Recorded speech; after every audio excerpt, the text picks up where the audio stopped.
Ok, bonsoir. Nous avons ce soir avec nous Philippe Cohn, qui est ici à San Francisco et qui habite sur la baie. Et je l'ai invité parce qu'il a une organisation très très intéressante qui s'occupe, je crois, d'échanges franco-américains, n'est-ce pas? Exact.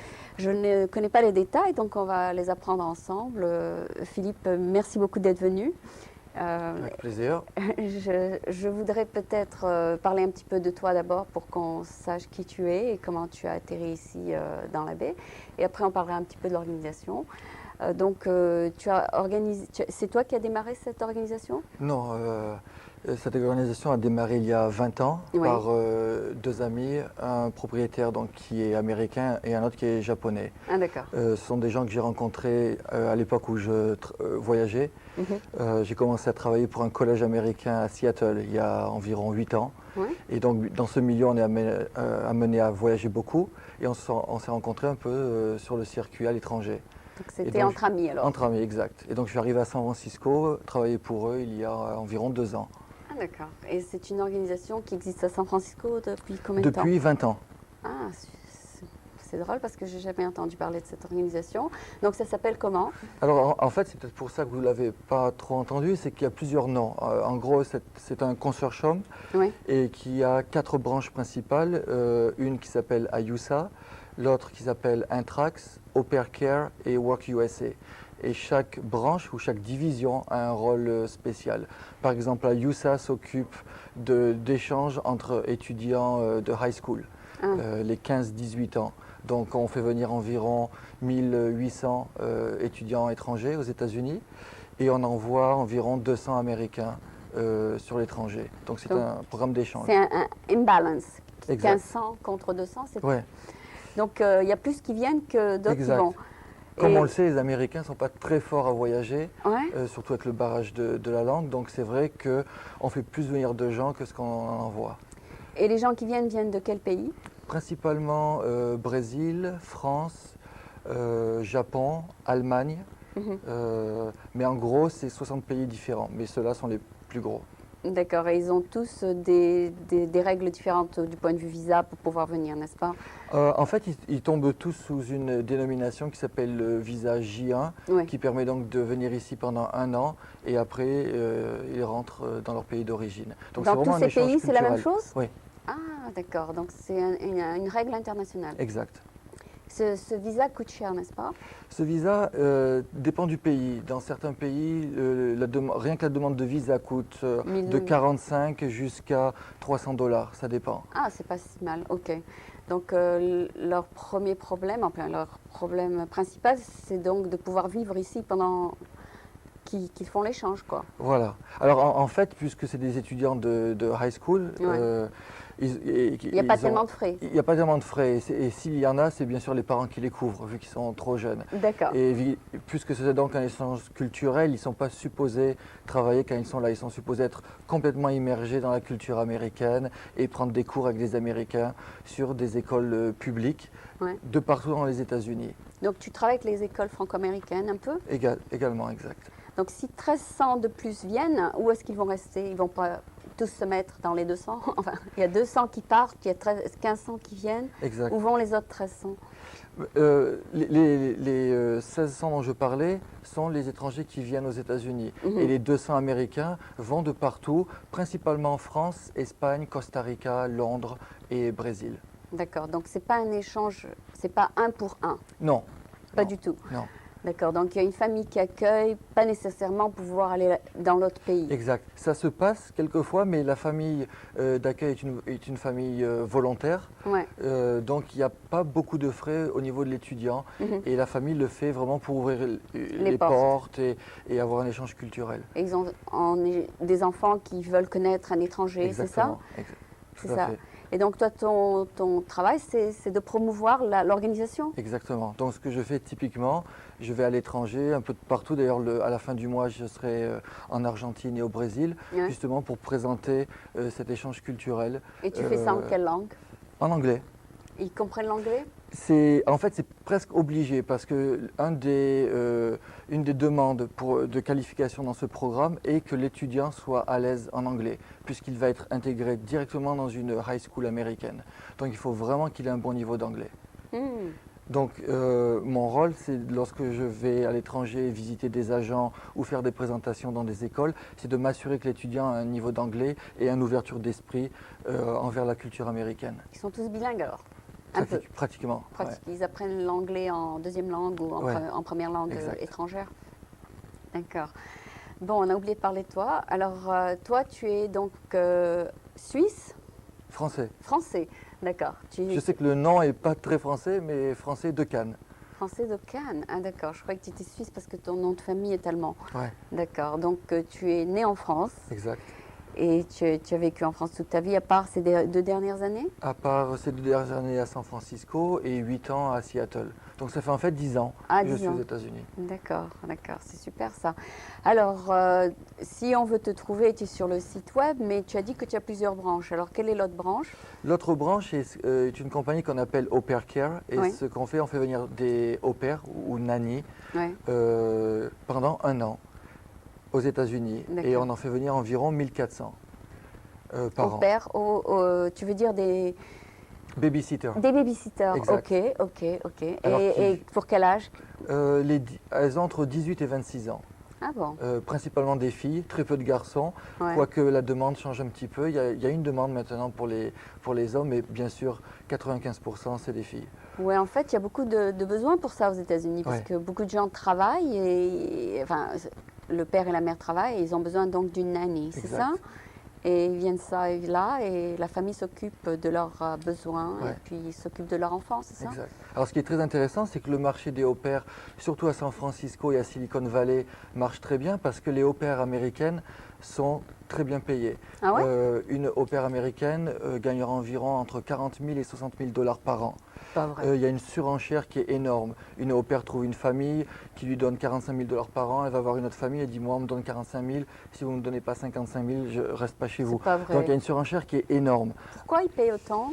Parce que les Américains, avec toutes les règles qu'il y a sur les gamins, sur les enfants, ils veulent vraiment quelqu'un de très qualifié, de très sérieux, et ils sont prêts, avec les salaires qu'il y a surtout à Silicon Valley, d'offrir ce genre de salaire. Alors nous, on a un super atout, c'est qu'on fait venir des au-pairs étrangères qui sont beaucoup moins payées. Ben, je veux me faire nanny, alors ça paye mieux. Ah oui. Pas mal, c'est pas vrai ça. Ah ouais. Les nannies sont payées mieux que les programmeurs, alors je sais pas quoi. Ouais. C'est pas vrai. Que nous tous. C'est pas mal, hein? Tous, ouais. C'est bien payé ça, 45 000. Je croyais qu'elles étaient payées pas plus que 20 000 mois. Ouais. C'est incroyable. Du moins sur la région, ici. Sur cette région, ok. Nos au-pairs, c'est différent, vu qu'il y a des régulations également au niveau visa. Et elles n'ont pas besoin de payer de loyer non plus. Exactement. Vu que c'est une sorte de package, en fait, en salaire, elles feront environ 140 dollars par semaine. Donc, beaucoup moins. Ah d'accord, parce qu'elles sont nourries et logées. Nourries, logées, la voiture. Il y a une partie aussi d'argent qui leur est donnée pour aller prendre des cours le soir dans des universités. Donc c'est pas du tout la même chose. Il y a des avantages en nature, c'est ça? Exact. Ok. Et ces nannies viennent pour 1 an, c'est ça? Tout à fait. Elles sont de plusieurs nationalités? Voilà, même chose qu'à USA, on a des Suédoises, des Françaises, des Espagnols. La demande a beaucoup changé au fur des années. Maintenant, les familles américaines demandent des au-pairs de pays à langue anglaise. Alors on fait venir beaucoup de British, Irish, Scottish, Afrique du Sud aussi, parce que leur niveau d'anglais est largement supérieur. Et des fois, elles ont 1 enfant, des fois 2, des fois plus? Maximum 2. Maximum 2? Ouais. Ok. Et si elles en ont 3, donc... elles seraient payées beaucoup plus.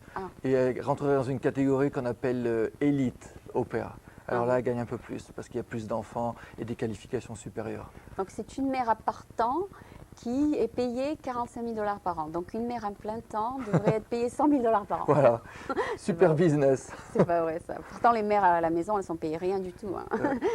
Mais ça donne donc une idée des salaires d'une mère, enfin d'une maman. Quoi. La valeur de la maman, maintenant on se rend compte qu'elle est énorme. Elle est énorme, exactement. Parce que, émotionnellement et financière. Ouais, ma mère, elle a eu 9 enfants, donc on devrait la payer 900 000 dollars, je sais pas, par an. Voilà. donc, bien sûr, elle était payée rien du tout. Mais donc, toi, tu t'occupes donc d'amener ces gens, et donc il y a plus de besoins vers les États-Unis que tout à fait. Que dans d'autres pays. C'est exact. Ça. D'accord. Et toi, donc, Tu dois donc aussi t'occuper de faire venir ces nannies, c'est ça? Voilà, alors, je ne m'occupe pas directement du recrutement des nannies, mais ce que je fais, c'est que j'établis un réseau, un network d'agents Ouais. à l'étranger qui, eux, font le Recrutent. recrutement Et, de ces participants. et tu les payes comment? Alors, plusieurs possibilités, soit il y a une commission fixe, soit il y a une incentive en fonction donc, du nombre d'étudiants qu'ils nous envoient. Mhm. Et dans quelques cas, on a un produit qui est à prix net et Mhm. c'est à eux de mettre leur marge en fonction du marché qu'ils ont dans le pays. Donc D'accord. ça dépend du programme D'accord, d'éducation. d'accord. Et pour les étudiants, c'est l'école qui paye? Parce que c'est des étudiants, tu viens de dire, ils n'ont pas d'argent.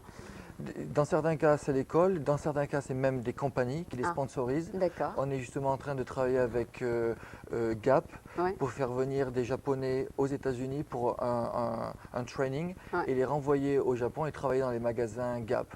Ok. Apparemment, Gap a un besoin de 350 à 400 managers par an, car ils ouvrent 2 magasins Gap par semaine au Japon. Bon, on va trouver du travail à Sophie alors tout de suite. Donc, si quelqu'un sur le plateau parle japonais, pas de problème, Ah non, je sais pas, contactez-nous. je crois pas qu'elle parle japonais, je crois pas, mais enfin on peut lui trouver quelque chose. Ok, bon, alors les 3 autres branches, rapidement, c'est quoi? Alors, celle qui reste, c'est l'école de langue. On a nos propres écoles de langue à San Francisco, on enseigne l'anglais. En langue étrangère. Voilà, aux étudiants étrangers. Donc, on a San Comment s'appelle Francisco, l'école? San Diego, Intrax English Institute. Intrax, English Institute, ouais. et ça marche bien? Très bien. On a en fait 2 écoles à San Francisco, une sur Menlo College, qui est sur Silicon Valley, et ensuite on a Chicago, qu'on vient juste d'acheter, et San Diego, qu'on a ouvert il y a 1 an. Ah, Et on est d'accord. en train de voir la possibilité d'ouvrir une autre école à New York. D'accord. Ok, ben c'est très bien. Et donc la plupart de ces étudiants aussi viennent de plusieurs pays, c'est ça? Tout à fait. Et D'accord. on en fait venir environ 2000 dans ce programme. Tu travailles avec 60 pays, donc tu ne fait. peux pas aller visiter les 60, Non, mais tu as des contacts régulièrement par téléphone avec les contacts que tu as là-bas, c'est ça? exact. Téléphone, email, fax. Devez avoir une note de téléphone énorme, Oui, c'est oui, ça? oui. Merci la technologie. Bientôt, ils vont mettre l'Internet, tu sais, à Plio, tu mets l'appareil et tu appuies et tes communications à l'étranger te coûtent le prix d'une communication Ah bon? locale. Donc, Parfait. peut-être, ouais, ils ont inventé des coups de fil à l'étranger par l'Internet et c'est gratuit. Ouais, peut-être que je te donnerai leur numéro.